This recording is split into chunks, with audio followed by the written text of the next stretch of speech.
Hi, I'm Peter Burlingame of the Self-Defense Initiative. I teach 4 rules of gun safety. If you always obey these 4 rules of gun safety, you'll never have an incident that results in somebody becoming injured or killed unintentionally. 4 simple rules, always obey them, nobody gets hurt unintentionally. The first rule of gun safety is that you treat every gun as if it's loaded.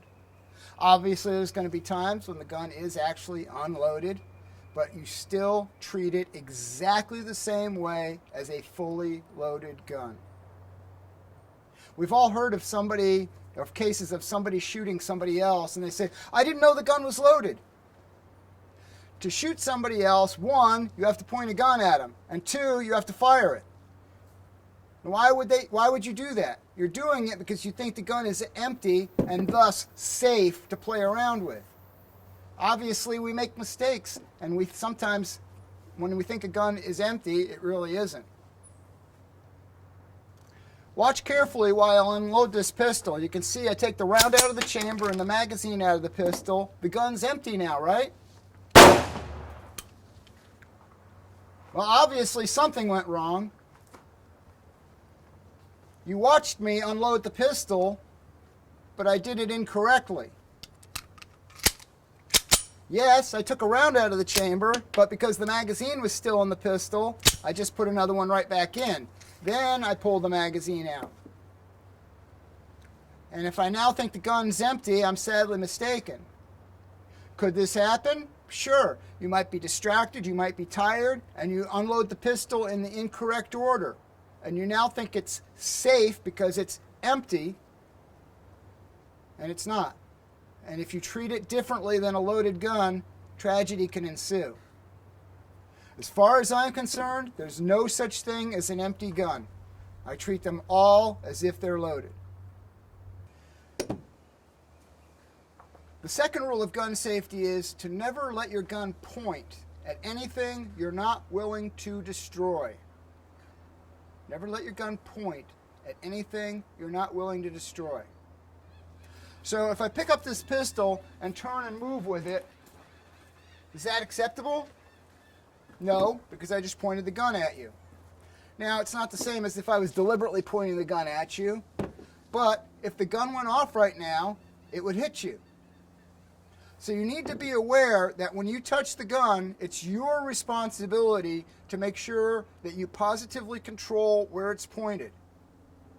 So if I'm going to pick up the gun and turn with it, I have to realize there's a person standing right there, and I can't just point the gun at them as I'm turning. So I might decide to point the gun high and turn. Is that safe? Well, I'm not pointing the gun at you, but if the gun discharged right now, where's that bullet going? Is this safer than this? Absolutely. But is it perfectly safe? No. Nothing is perfectly safe. This is all about mitigating safety and risk and being as safe as we can given the circumstances. So does it make more sense to pick up the gun and point it towards the ground and turn? Probably. But is pointing at the ground perfectly safe? No. If the gun discharged now, could we have a ricochet and the bullet bounce up and hit you? Possibly. But this is certainly more safe than this, and this is probably safer than this. But there may be some circumstances when this doesn't make sense and this does. So you need to be flexible and just be aware of where the gun is pointed when it's in your hand and that you're mitigating the risk as much as possible. Here's some things that I've seen people do that you should try to avoid. One of the places I see problems with muzzle discipline is on the range, where we have our hearing protection on and we're shooting, and we take a break, and so we take the hearing protection off so we can talk to each other, and then breaks over and we pick up our guns and we're about to shoot again. We realize, oh, I have forgotten to put my hearing protection on, so they place the hearing protection on. Now, there's no reason for your muzzle to be this close to your head. If you find yourself in this position, set the gun down, put it in your holster, adjust your hearing protection, your eye protection, and then go back to shooting. Another place I'll see problems is in reholstering. So the person's shooting, and then they go to reholster the pistol, and the first thing they do is they take their support hand and find the holster, and then they go to reholster. And invariably the muzzle crosses the hand as it finds the holster. And the other one I see quite a bit is bringing the gun back in and tilting it into the holster. Now, if the gun went off right now, that would be a pretty serious injury. Remember, it's your responsibility. When you pick up the gun, you must positively control it and keep the muzzle pointed in as safe a direction as possible given the circumstances. Rule number 3 is that you keep your finger off the trigger, indexed up on the frame until you are on target and have made the decision to fire. The third rule of gun safety is that you keep your finger off the trigger, indexed up on the frame until you are on target and have made the decision to fire the gun. Once again, keep your finger off the trigger, indexed up on the frame until you're on target and have made the decision to fire. I know that's a lot, but we'll talk about it. And this is the important one. This is, while they're all important, this is what's often called the golden rule of gun safety. Now, when I say off the trigger, yes, in this position, my finger is off the trigger, but if for some reason I had an involuntary muscle contraction, I would just slip right onto the trigger and possibly get an involuntary discharge. So we want our finger not just off the trigger, but indexed up on the frame. So if you have that involuntary muscle contraction, you do not hit the trigger, or you have less likelihood of hitting the trigger. What you have to realize is that modern pistols are incredibly safe. They have built-in devices, passive safety systems that prevent them from firing unless the trigger is in the full rearward position. So that you can take a fully loaded pistol and throw it, drop it. It will not fire unless somehow in that process the trigger gets pulled. If the trigger is forward, there's no way the gun can fire. Let me prove it to you. I'm going to take a pen and put it down the muzzle of this revolver, and I'm going to pull the trigger. Pulling the trigger will release the hammer. The hammer will fly forward. The firing pin will hit the pen and kick the pen out of the gun. It'll look something like this. That's indicating that the gun is working properly. If there had been a live cartridge in the gun, it would have gone bang.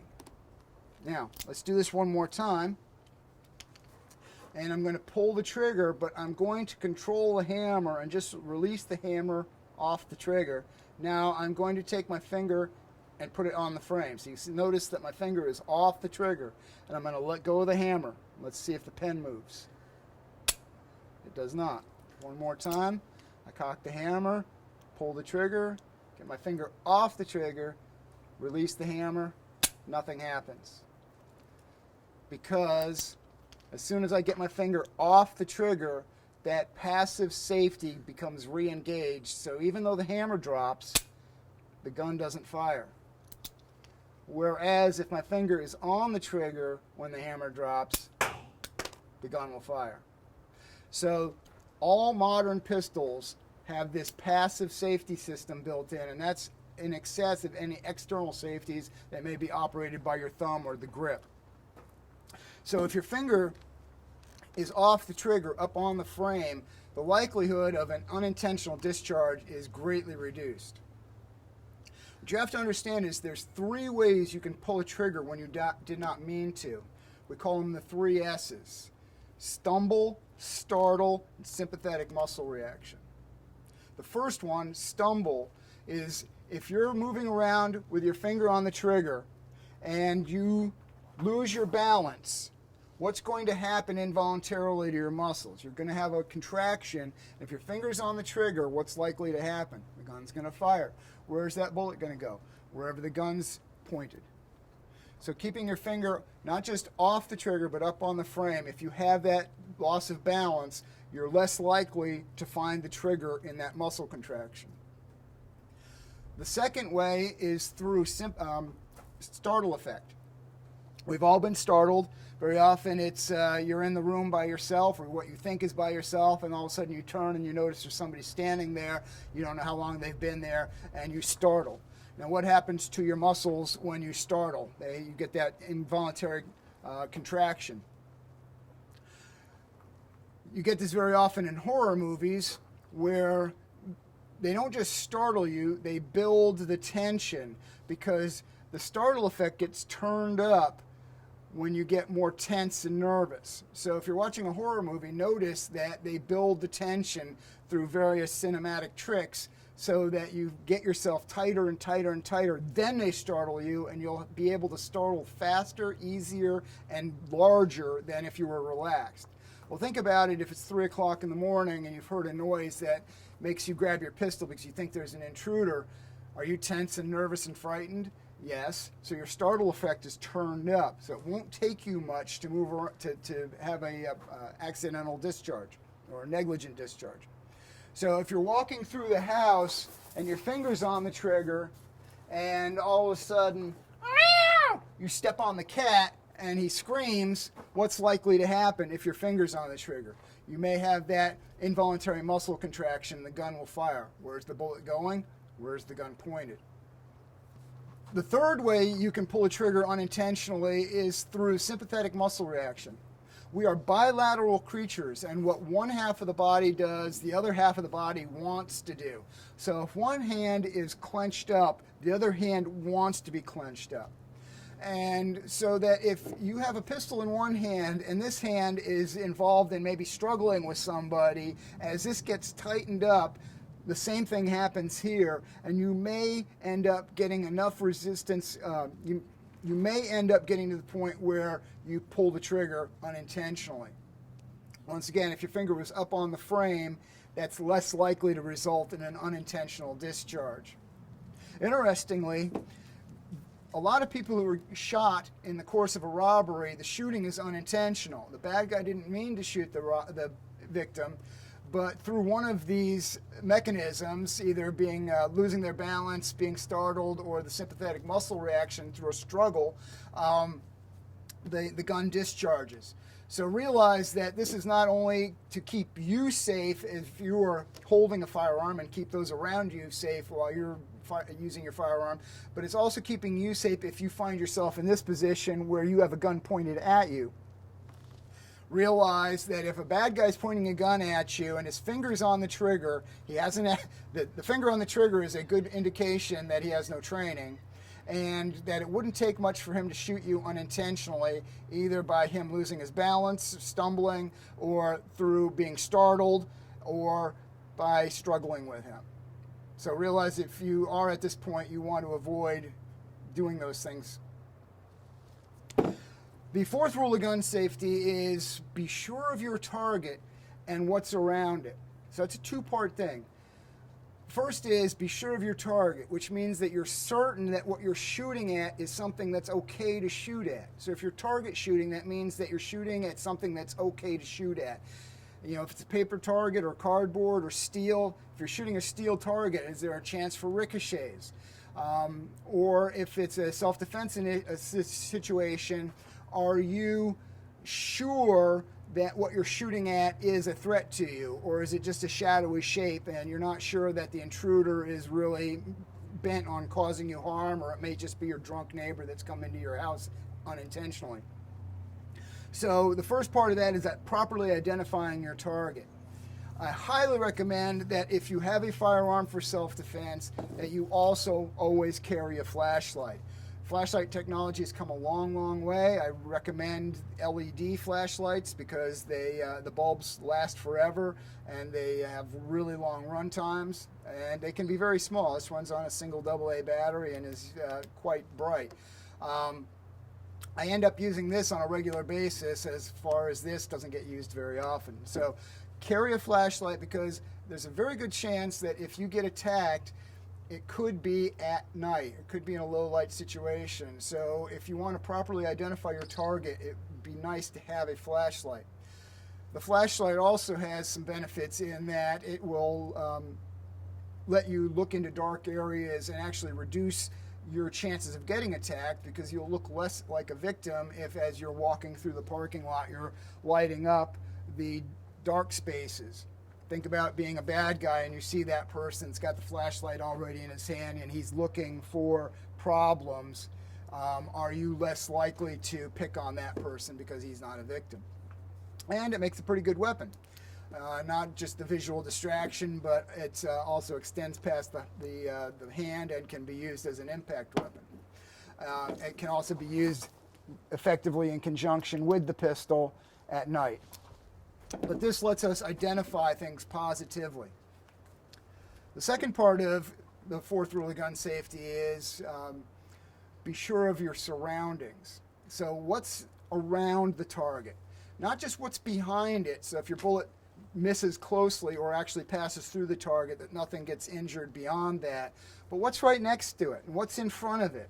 And think about in a self-defense situation, it may be very dynamic. So there, you may be moving, the bad guy may be moving, innocent people may be moving. Is there a chance you may be shooting at the bad guy and an innocent person comes and runs between you? Do you need to be aware of that and say, okay, there's somebody coming, I need to withdraw the gun for a second, then bring it back on target? So be sure of your target and what's around it. Part of this is also realizing that the average pistol bullet can travel upwards of a mile and still cause death or injury. So think about how many people are within a mile of you right now, and that if you fire your gun under optimal circumstances, you could send a bullet over a mile away and potentially injure or kill somebody. Also realize that bullets aren't all created equal. We've all heard of full metal jackets. That's a pointed bullet with a hard copper jacket over it.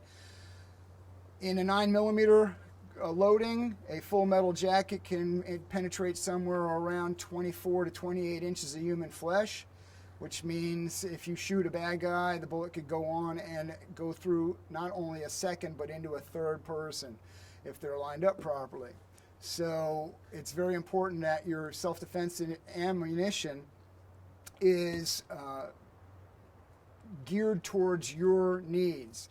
So as a civilian, you'll probably be shooting somebody square on. How much penetration do you need? 10 to 12 inches is probably enough. So buy a jacketed hollow point cartridge that will give you that amount of penetration and not much more. Because you could end up hitting the bad guy and the bullet exits him and injures somebody else. Will you be responsible for that? Sure. Could you face criminal charges? Possibly. Is there civil penalties? Very likely. And beyond the legal ramifications, how will you feel if you've shot somebody unintentionally? So those are the 4 rules of gun safety. Always treat your gun as if it's always loaded. Never let your gun point at anything you're not willing to destroy. Keep your finger off the trigger, indexed up on the frame until you're on target and you've made the decision to fire. And be sure of your target and what's around it. Follow those 4 simple rules. You'll never have an incident that results in somebody becoming injured or killed unintentionally. I'm Peter Burlingame. Thanks for watching. Be safe out there.